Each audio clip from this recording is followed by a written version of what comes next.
Ao longo da sua trajetória, né, você deve ter o que que você mais aprendeu com essas suas pacientes maduras, assim, as dores?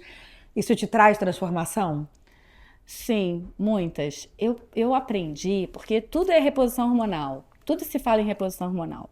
Eu faço reposição hormonal em mim, mas eu não prescrevo para as minhas pacientes porque eu não vou acompanhá-las com relação a isso. O dermatologista, ele poderia. Poderia, se ele se sentisse apto, porque ele é médico, mas eu acho que existe um endocrinologista, um ginecologista mais apropriado para a reposição hormonal. Mas eu vejo que algumas pacientes que nunca fizeram reposição hormonal e que chegam aos 80 anos muito bem. E como? Aí a gente para ver, mas como? Não fez nada? São pacientes que realmente se dedicam a viver a vida com qualidade. Então, elas. Teve um outro dia que falava até que fazia pulling dance aos 80 anos, eu fiquei impressionada. Faz canoagem. Essas histórias é que me conquistam. Que elas souberam passar por esse momento de não vou fazer reposição hormonal, até porque há um tempo atrás era um tabu absurdo. Hoje já se fala dos benefícios de melhora de doença cardiovascular, de diminuição de osteoporose e até de diminuição neurológica, melhorando prevenindo doença de Alzheimer e doença de Parkinson, mas que não fizeram, mas que conseguiram contrabalançar isso Com por uma estilo de qualidade de vida. vida adequada. Isso, para mim, É, é um ensinamento. é inspirador, É né? inspirador. É isso que eu Não quero. é o que os médicos orientam, né? Porque era uma outra época. Mas é Isso. bonito de ver. É bonito. Porque é estilo de vida, atividade física, deve alimentar bem, deve dormir bem, deve ser tudo que você falou. Sim, exatamente. Mas mudança de hábito de vida é uma das coisas mais difíceis que o médico consegue de um paciente. E é por isso que quando eu pego um paciente jovem no meu consultório, eu adoro examinar a pele. Com tudo, eu faço o pH, eu avalio a hidratação, eu avalio o manto lipídico, eu tenho aparelhos que examinam a pele num todo. E eu paro para ensinar mesmo como ela deve se cuidar a partir dali.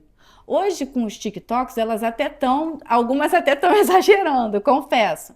Mas ela entender que ela tem que usar o filtro solar todos os dias, que ela tem que usar um sabonete de limpeza adequado e que algumas vezes o hidratante, dependendo do tipo de pele, é o que eu acho mais importante. E com quantos anos essa mulher, dizem que com 25 anos começa a diminuir a produção do colágeno? 35. Ah, é 35? 35. Tá. Com quantos anos essas meninas, essas mulheres, por exemplo, que minha filha fica perguntando, ela vê que eu faço procedimento, mãe, ela tem 22.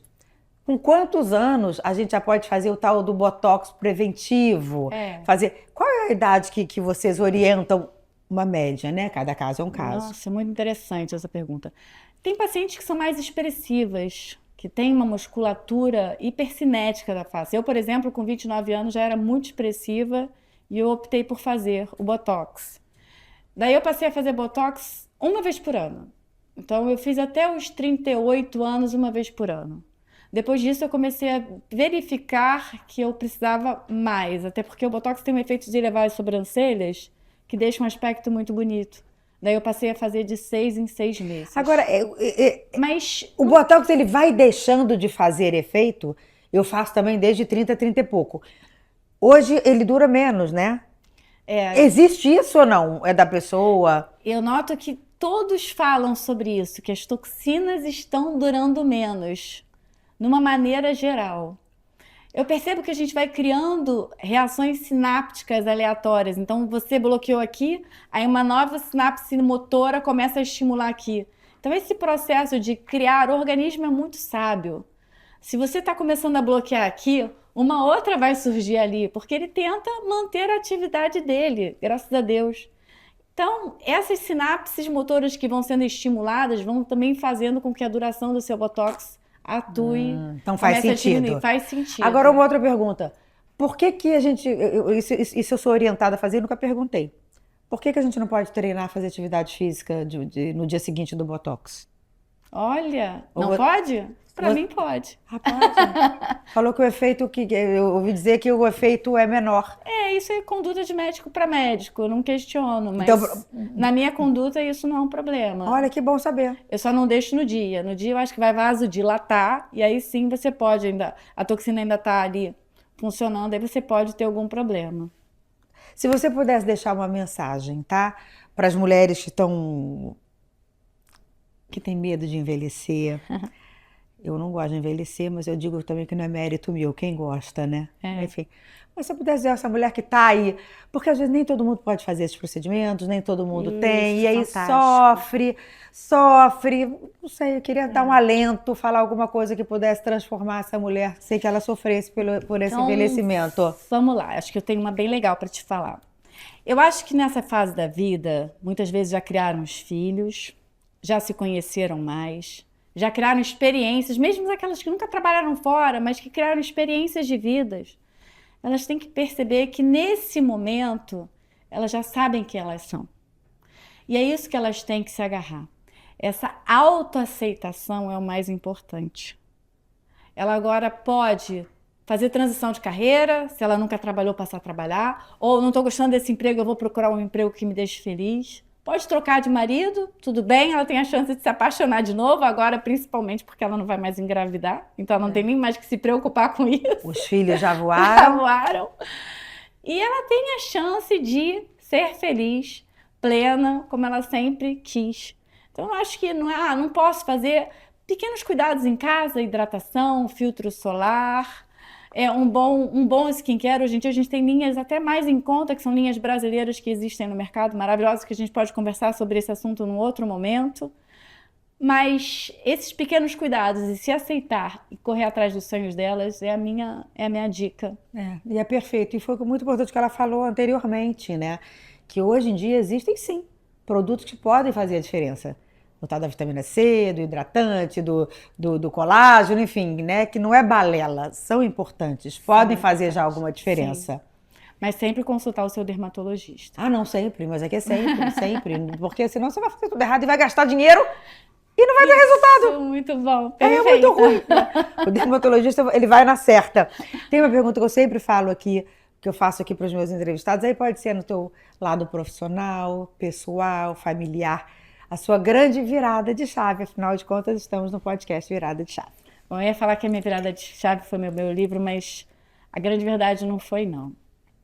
A minha virada de chave foi depois do meu primeiro filho, que eu tive uma crise no casamento muito grande. E você tem quantos filhos? Temos três filhos, eu e meu marido. Qual a idade das crianças? 18, 14 e 4 anos. Do meu marido? Sim. Então eu quero saber essa história. Teve uma crise depois do primeiro? Porque eu era uma mulher muito independente, tinha sido criada, estudei sempre em colégio público, faculdade pública, e eu queria vencer na vida, eu queria correr atrás dos meus sonhos. E eu tive um filho. E eu me vi com aquela criança ali dependente, meu marido numa fase de transição de carreira. E eu comecei a ter conflito no casamento. E toda hora reclamando com ele, brigando com ele, e eu parei. Aí eu resolvi investir em mim. Sabe o que eu fiz? Eu fui malhar, eu fui fazer atividade física todos os dias, fui fazer um aconselhamento nutricional adequado. E aí eu fiquei bem bonita, competi, fui campeã de fisiculturismo no Rio de Janeiro. Você estava com o teu primeiro filho? Com o primeiro filho. Quer dizer, você parou de reclamar daquela situação e partiu para a luta. Foi a luta? Fui. Eu comecei a investir em mim. E aí, sabe o que aconteceu? Ele viu que eu era um mulherão de 1,56 m.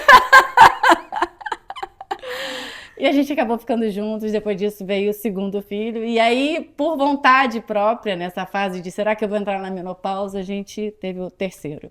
Vocês estão juntos há quantos anos? Estamos há mais de 20 anos juntos. Quer dizer, o resgate do teu casamento veio com o seu autoconhecimento e o autocuidado, quando você passou a olhar para você. Exatamente. Eu acho que isso é uma lição. Porque quando a mulher começa a reclamar muito, porque ele não presta, ele é um saco, ele é muito chato, e não para olhar para ela, o que ela pode fazer para ela? O que ela pode fazer para melhorar aquele relacionamento?